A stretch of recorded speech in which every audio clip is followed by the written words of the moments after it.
Originaire de Corse, César Veidzani aurait été surnommé L', empereur des ténors, par le tsar Nicolas II.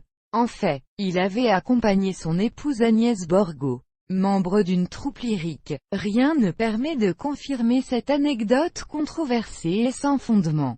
En effet, l'étiquette du palais impérial prévoit toutes les cérémonies et ce n'est pas Veidzani que le tsar salue mais une troupe dont il n'est qu'un accompagnateur. Ces exagérations caricaturent le mythe qui n'a pas besoin d'être enjolivé. Veidzani chante aussi bien l'opéra français que les rôles wagnériens. Sa diction, travaillée avec son épouse, est remarquable. Son hygiène de vie est discutable, car il aime les repas lourds et arrosés. Cependant, il travaille beaucoup ses prestations qui l'entraînent à quelques récitals en Algérie. Il est, sans aucun doute, l'une des plus grandes voix de tous les temps.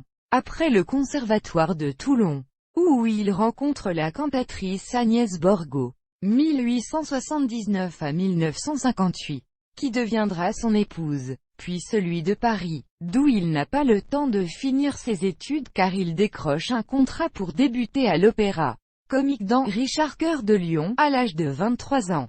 Le succès est immédiat. Il épouse Agnès Borgo qui lui donne une fille Anita, du nom de l'héroïne de la Navarraise. Il divorce en 1919 et plus tard épouse une danseuse Madame Bonnefoy dont il a eu un fils, César Veidzani, né à Toulouse en 1931.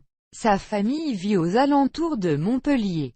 Son petit-fils s'appelle également César Veidzani. Installé à Marseille, il se produira dans toute l'Europe francophone, enthousiasmant les amateurs de bel canto. Son exceptionnelle tessiture lui aura permis de chanter de nombreux livrets. Ceux qui le côtoient dans sa vie quotidienne décrivent un homme à la forte personnalité, d'une rare générosité, se déplaçant toujours accompagné d'une horde d'admirateurs et fidèles soutiens du Front populaire. Une hémiplégie va faire d'un fort caractère un homme diminué.